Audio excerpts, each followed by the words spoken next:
Hi, my name is Julie Pollock, and tonight I'll be talking with you about the importance of breastfeeding infants. Before we begin this presentation, I'd like to let you know that the information gathered here is from La Ligue, Ligue Internationale, Breastfeeding A through Z, and Credo Reference. And here's my audience.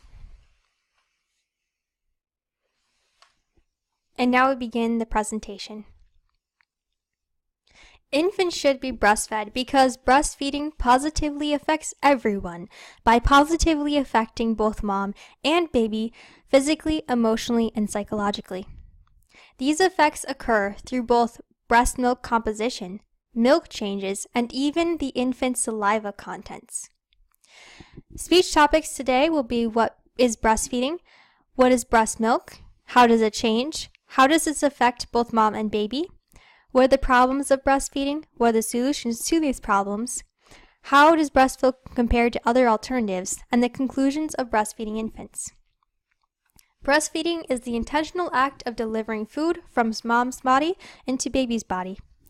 Breast milk is a naturally made, nutritionally sufficient food for babies, aiding them in physical growth, brain development, and even immunity. Breast milk is 100% nutritionally satisfactory for infants 0 to 6 months.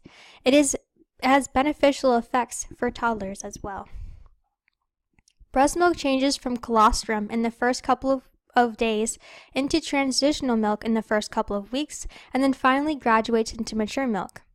All of these different changes are just for baby's growth rate, so will change both in volume and in composition based on the baby's gender, which mom can detect in utero through surges of either estrogen in females or testosterone in males. Breast milk will continue to be produced as long as the baby feeds, so this will start before the baby is even born, in infancy, and throughout toddlerhood if mom chooses to continue. When baby breastfeeds, oxytocin is released, which initiates bonding behaviors between both mother and child and can even reduce postpartum depression after mom delivers baby. Breast milk contains other hormones as well, such as melatonin, which can improve the baby's sleep cycles, and serotonin and dopamine, which can improve the baby's emotional state. Babies will consume mom's calories when they breastfeed, and this allows them to grow at a healthy speed and also helps moms to eliminate the extra baby weight that they gained during pregnancy. Breastfeeding allows for continued communication between mom and baby. So when baby breastfeeds, some of the saliva will be backwashed into mom's breast tissue. The mom can detect these different pathogens inside the baby's saliva and make antibodies specifically for them. She can even help the baby to attack cancerous cells later on in life, such as leukemia. Breastfeeding can also reduce illnesses such as asthma and even ear and respiratory infections. Breast milk can also contribute to the baby's healthy intestinal flora by delivering healthy bacteria that act as probiotics. This can reduce the risk of things like colic and even childhood obesity. Breast milk affects brain development as well, increasing the child's IQ and can even lower the risk of sudden infant death syndrome in half. This is because breast milk can improve the development of the brainstem, such as the medulla oblongata, which keeps our hearts beating and our lungs breathing, even while we're asleep or unconscious.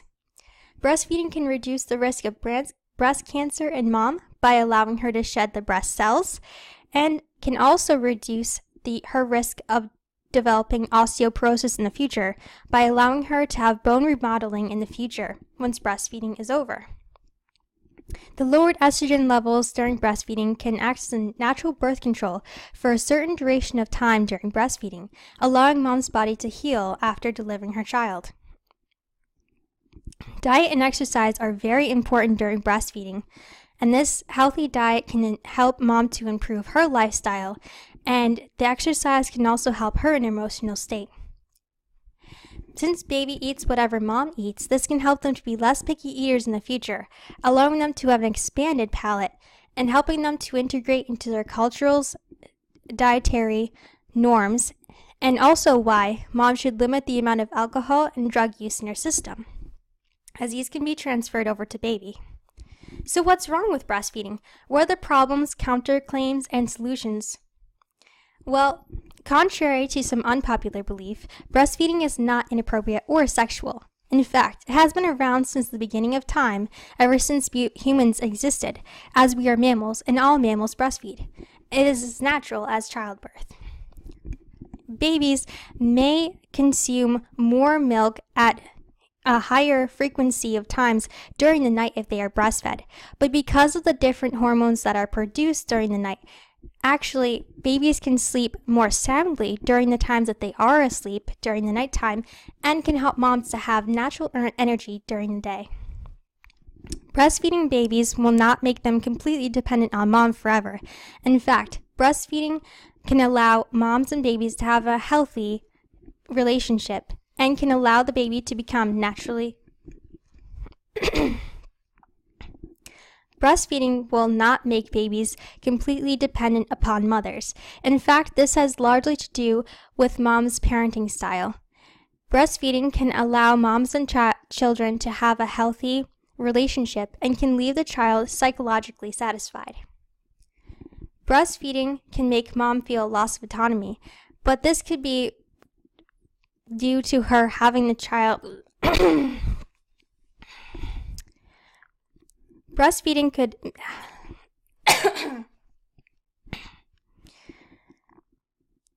Breastfeeding could cause mom to feel loss of autonomy, but this could be true with feeding the child through any means, as children should be held as they're fed in order to ensure that the child is getting a sufficient amount of food healthily. Breastfeeding moms can actually feel very empowered, as their breast milk is specifically made for the child that they made themselves. Thankfully, breastfeeding in public bathrooms has become a thing of the past, as publicly breastfeeding is now legal in all 50 states. So now, breastfeeding can be done whenever and wherever the child gets hungry. Breastfeeding babies at work is now more possible than ever, as employers are becoming more lenient with the amount of work that moms are able to take home with their children or taking their children to work with them. If neither of these options are available, pumping is also a great solution for breastfeeding moms. An inconvenient thing that can happen for moms is milk letdown at odd times. This can lead to stained clothes and embarrassment. Thankfully, we have nursing pads and nursing bras specifically for this to soak up the extra milk letdown. Painful breastfeeding can arise and is a common issue for new moms. However, if you are to consult a lactation specialist, they could help you with this positioning problem, or alternatively, there are options such as nipple guards to relieve the pressure.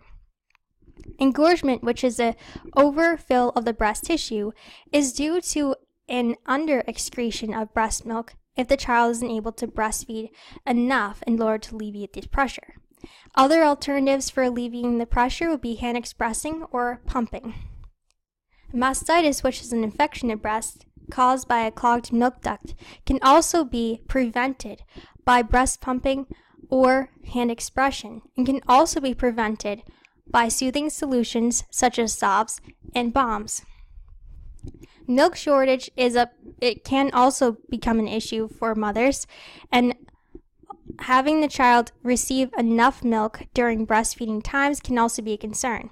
This can be alleviated by pumping and measuring the amount of milk that is placed into the bottle so you know that they are growing sufficiently. And milk volume can be increased by either ingesting different dietary foods or supplements.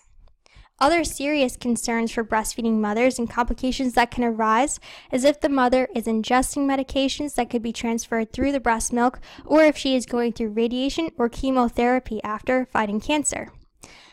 A more popular solution for breastfeeding moms is to gather milk from milk banks or have milk donations sent right to their home so the child can still be breastfed even if mom isn't able to breastfeed her themselves.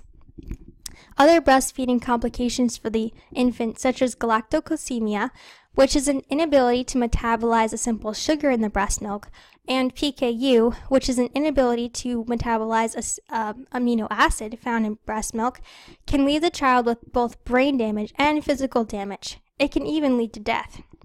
So for these children, breastfeeding is not an option, and other lactose-free alternatives must be ensue. Other breastfeeding alternatives maybe formula specifically made for children that have something such as PKU, milk alternatives, or milks derived from other sources such as coconuts, milks, almond, or even soy milk. As you can see, breast milk is the most ultimate superfood for babies. And although we've tried to mimic this with formula, it just can't really get there, can't come close. Breast milk is also the ultimate delivery system for babies. Animal milk is species specific, so although it may be close in content to human milk, goat's milk is only made for goats and cow's milk is only made for cows. So in summary, baby should be breastfed because breastfeeding positively affects baby physically, emotionally, and psychologically. And moms should breastfeed their babies because it can benefit them as well, physically, psychologically, and emotionally. Breastfeeding can have benefits for them both during infancy and even throughout toddlerhood. So in conclusion, infants should be breastfed because breastfeeding positively affects everyone by positively affecting both mom and baby physically, emotionally, and psychologically. And here are the references for where I've gathered this information. Thank you.